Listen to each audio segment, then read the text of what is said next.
So guys, I welcome you to Mungai Eve show, and our very first guest is an incredible creator that we have in 254. Of course, some people say he is very controversial. I don't know about you guys. But you say that. We've crossed paths before, but today is the day we have him as our first guest on our show, and I don't know how it's going to be. So let's get started. Kibe, But you hi. said I am the controversial one. Don't say some people. I said, because I was feeling that way at that point. So what were you feeling at that point? Let's go there. Why did you say I'm controversial? What have I said that? But Kibe, this is my show. I'm the one to run it. Run what? The show. This is a show? Yes. I thought it was just a conversation. No, but I have the questions that... Oh, so you have questions? Okay. Let's go through your questions. I got questions as well. All right. Okay, run the show. Okay. Forgive my interruptions. So guys, the reason I called Kibe as my first guest is because he's one of the creators who we've seen start over and over again. He never gets tired of starting. And yeah, I'm also starting all over again. Kibe, hi. Hi, how are you? I'm fine. You? Talk to me. How do you feel starting? Fresh. I feel fresh. And it's something that I've always wanted to do, but I was afraid to start over again. On your own? Yes. So is this your own production and everything? Yes. So now you're the real Mungai Eve? Yes. So is it Eve Mungai or Mungai Eve? It's Mungai Eve. Why did you start with Mungai and not Eve? Okay. I was just a brand. Yes. Yeah, I love it that way. Anyway, Kibe, let's go back. I see you're running away. Why are you running away from me? I'm not running away. Why are you running? No, I'm not running away. I'm just running my show. Okay, run your show then. Let's continue. You've asked me how I feel starting over again. I would like to know, of course, we've seen you come from mainstream media to digital space. How was it for you as you started over again? But it's not like starting over again. That's the thing. You guys, you see it as starting over, but it's just the next thing to do. Yes. It's always the next thing to do. Like now for you, when whatever happened with you happened, I mean, the next thing to do is go out on your own and do something.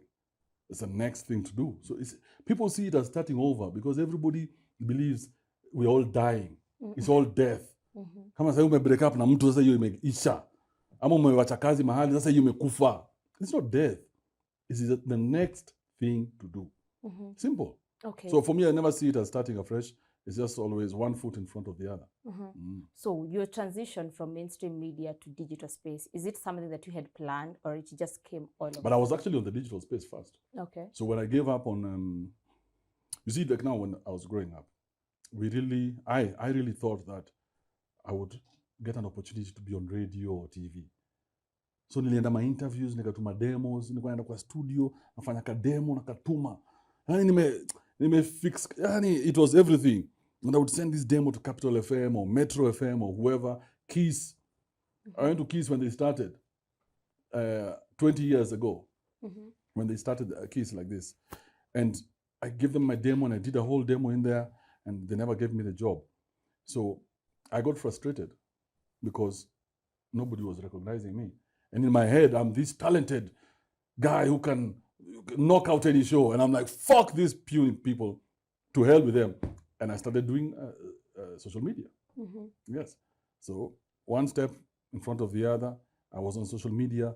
I got recognition on social media. Then that's when Energy called me and told me they want to give me a job. Then that's when Kiss came and poached me from Energy. Yeah. So it was just one thing after the other. And then when I stayed in corporate longer, I realized I don't like corporate. So I went back to something that is comfortable to me. Okay. Is it you who don't like corporates, or you just don't believe in maybe their way of working things? I think corporate's time is done when it comes to entertainment. Yeah. Their time is done because the corporate was like the gatekeeper. They're the ones who decide how your content is going to look, how it's going to sound, how it's going to be. So once you take their money, you're their bitch. So I didn't like that because I wanted to remain creative. So corporate and I have never seen eye to eye, even though they wanted me to do the job. Yes. So at no point you've ever done anything when it comes to corporate? No, I mean, there are a lot of things I've done. I mean, remember, I worked at Energy for a year, and I worked at Kiss for a whole year. Yeah. So I'm actually a very, very, what do you call it? Somewhat very easy to work with. So I know my boundaries, I know everything. So it's not that I have a problem with corporate. I just have, I have a problem with the people who are running corporate. Let me say that. Yes. Okay, so after you left Kiss, I'd like to know, like, how was it for you? Of course, there were so many conversations that you went broke, you couldn't be able to sustain your lifestyle. Maybe is it something that you can talk about? No, I mean, what lifestyle? Lifestyle ya kudinyana sana ndio lifestyle. Yeah, hiyo utakosa pesa kweli. I didn't have a lifestyle. I've never really had a lifestyle that I cannot maintain. I'm just always living within my means. So even when I left there, what do you mean broke? What was I getting? What was I getting that now we can say I'm from here to here? I never moved houses. I remained in the same house I was living in while I was at Energy. Yeah, I continued living in that house while I was at Kiss. I am not extravagant. I don't buy. If you see me like this, the next hot interview you'll see me, I'll probably be looking the same. So I don't waste money buying nonsense. Yeah. So mostly, where do you spend your money on? On my children. Okay. Yeah, I have 2 kids that I spend all my money on. Yeah. So before you get kids, gentlemen, if you're listening to me, please just pour on her back. These kids are fucking crazy, man. So yeah, so I spend my money on my kids. Yeah, that's it. I don't have any other place I spend my money on. Okay, when you were on mainstream, you worked with different people, and of course, you worked with Kamene, Extiandela, and then when you came. Who is Extian? Have you ever interviewed Extian? He talked to me recently. He's around. Amachana au demo kama bado wanapigwa kahasho kila siku. I don't know. Hatutafanya interview kaa utajibu maswali pia wewe. Now I'm not Extian. How you talk to him? You must know something. No, he just reached out to me. He said what? He wants an interview. We are supposed to work on something. Yes. Extian is a very good creative.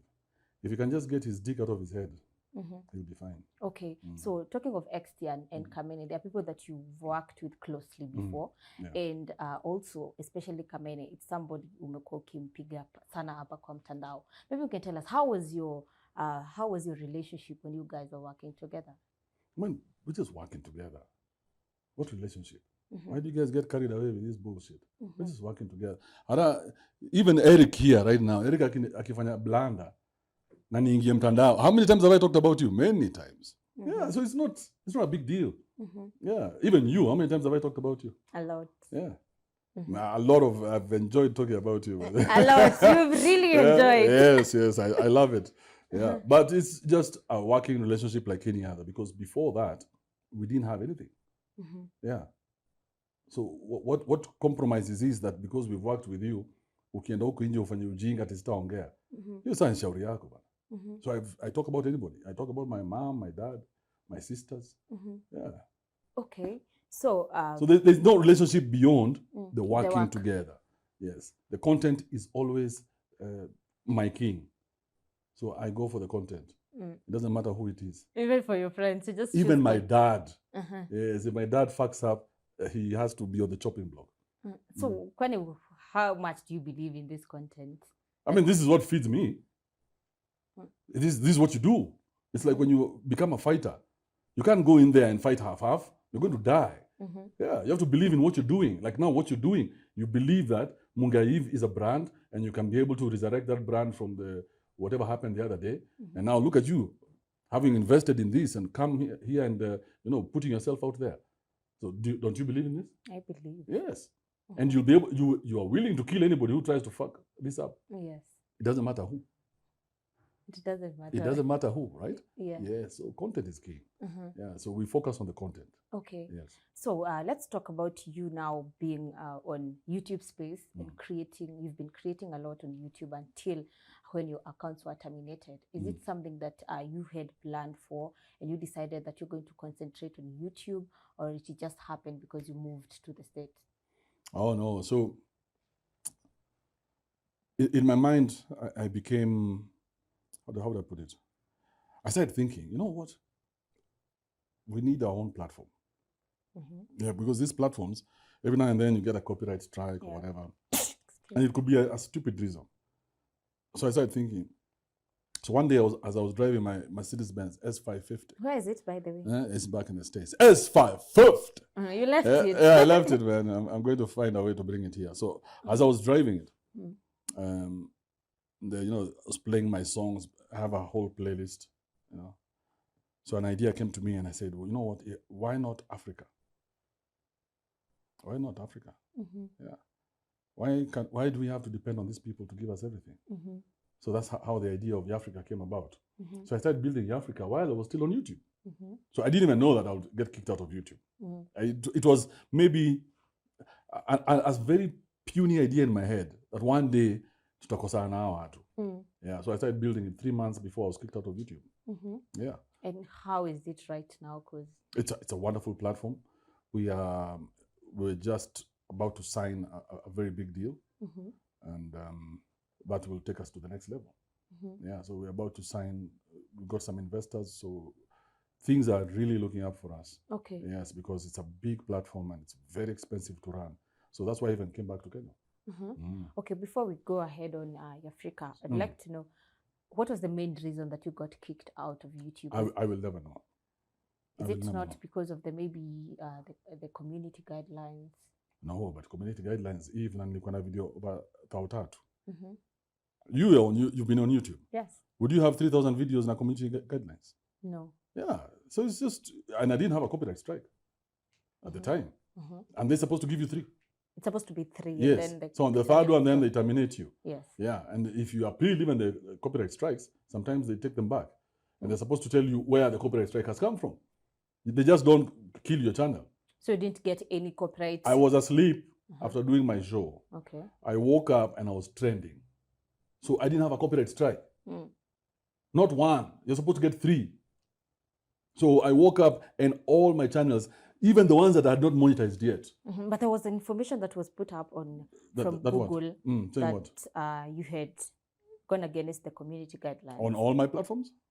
You were, after you were told to, when you get a strike or a community guideline strike, you're supposed to stop uploading. But there was no strike. So I cannot, they don't tell you stop uploading. They restrict you from uploading. Yes. So there's no communication between you and Google. It's just that as soon as they realize that there's a strike, they say for the next 2 weeks you cannot upload. I had done a live show at night. Yes. So I'd done a live show. I went to sleep, woke up, and not just 1, all my 6 channels, all 6, including 2 that I had not monetized, have been brought down. Why? Copyright strike is on this video. It's 1 video, it's 1 copyright strike on this video. Yeah, you don't bring down a whole channel and bring out. So anything that was connected to that channel was brought down. Yes. And looking at the content that you are creating, the language that you are using, don't you think maybe at any point you are going against the guidelines? No, but they don't have a problem with language. Yeah, people use language there all the time. Yeah, so around the world, they don't have no problem with language. So in fact, what they do, if they really have a problem with you, they demonetize you. Yes. They just tell you you're not going to make any more money here. They don't close your channel. Yes. So why close 6 channels?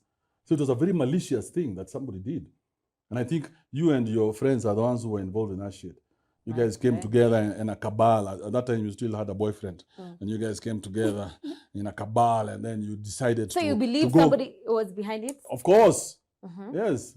Not just one person. I believe a lot of people looked at it and were very jealous that I was doing very well. How much were you making? A lot of money. Come on. Like a lot of money. Oh, a lot. A lot of money, how much? I mean, one channel was probably giving me $10,000 every month. Yeah. So you believe people did that to you? Yes, of course. You can't. It just doesn't happen by itself. Yeah. So I believe that some people who were either jealous enough or whatever it is that they saw, maybe the people that I talked about, they realized that we can't have this guy out there giving all this information and being so free with his language. So like for this video, you're going to have to it on your channel. No. And you're afraid of being copyright stricken.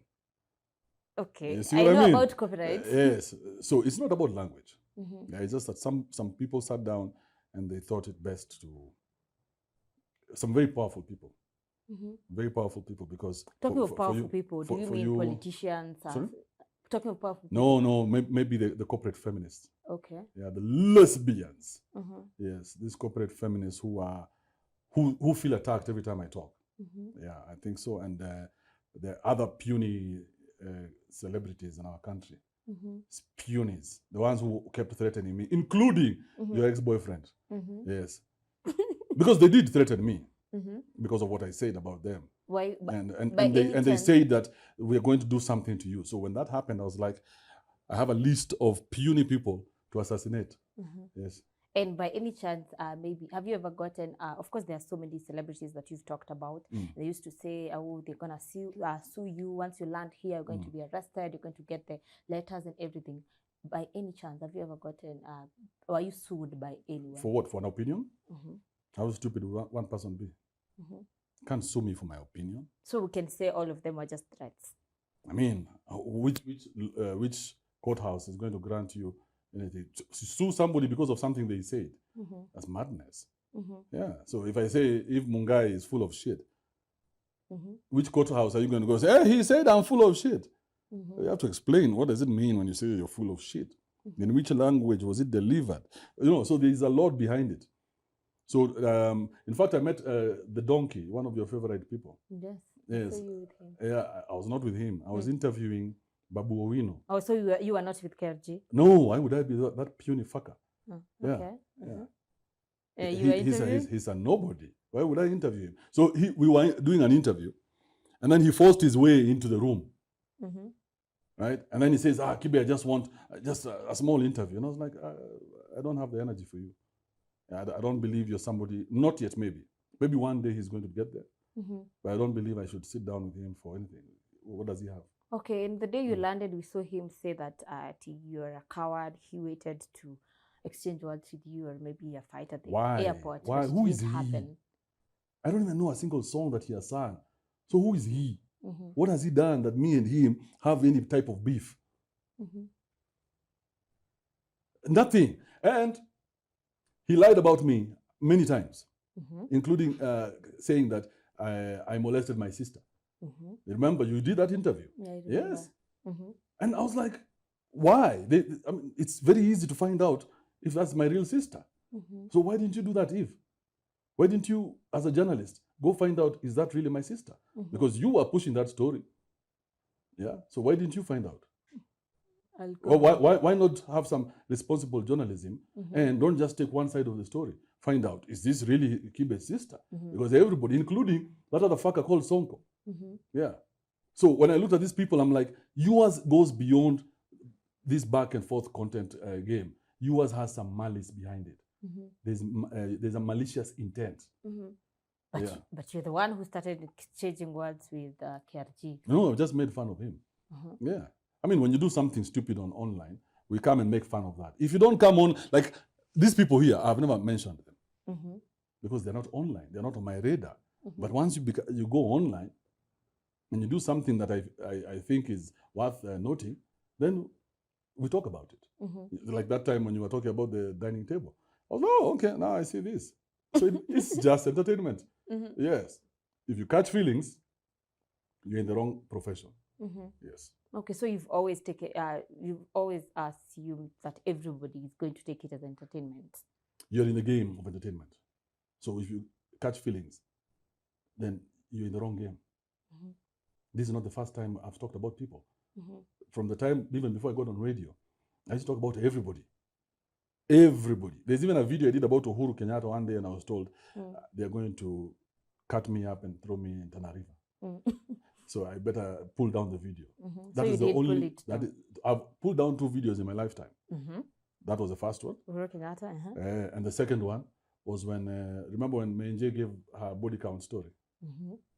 When she talked about how many people she slept with. And that one. Because at the time, remember, I was working at Energy Radio. Yes. So they called me from Energy and they said, pull down that video. Yeah, so it was like, una pull down video ama au pull down. Utu pesa to Energy, utu Mungu wangu, ndio tumefanya nitoe video. I was compromised. That's why I don't like corporate at all. Yes. So you've only pulled down 2 videos. Only 2 videos. Mm. I don't pull down videos. Whatever happens, happens. Uh-huh. Ikishatokea imetoka, sasa tufanye nini? You don't have anything else Yeah, to do. I mean, and if you make a mistake, you made a mistake. Like there's a chick in the US, I got some false information, and I really went hard on her because she looked like a chick I'd wanted to fuck, and so I went hard on her, but I was hard. This chick is but it was just content. So when I got to find out the real truth, it was not. I was wrong. I made a blunder with that one. So when I met her, now I met her at a bash. So tumekaa kwa bash hivi, chick walks in, and I'm like, fuck, man, now I have to deal with this puny shit. Yeah, so at that time, I apologized to her, and I told her I'm sorry, and I'm willing to say it on video. Unasikia hiyo tumbo? Hizo ni McFries. So it's a game just like any other. Okay. Sometimes you win, sometimes you lose. So even when YouTube did what they did, to me, I considered it direction to the next thing. Yes. So with the Kenyan celebrities that you've talked to, now that you've been here in Kenya, are they people that you've maybe met when you're here? Ama bado hamjapatana, and do you think... No. And do I think? There are people, si umesema huwezi leta KRG, you cannot have a conversation KRG. Do you think there are some of I find KRG to be super immature. Yeah, so I don't see a value to sitting with him. How do you look at a person to know that maybe it's somebody who can give you value? Or like now when you contacted me, I was like, this has value.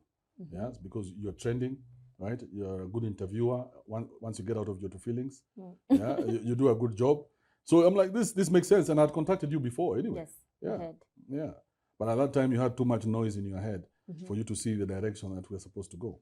Because even at the time, I told you, this is just content. Get out of your feelings and play the game the way it's supposed to be played.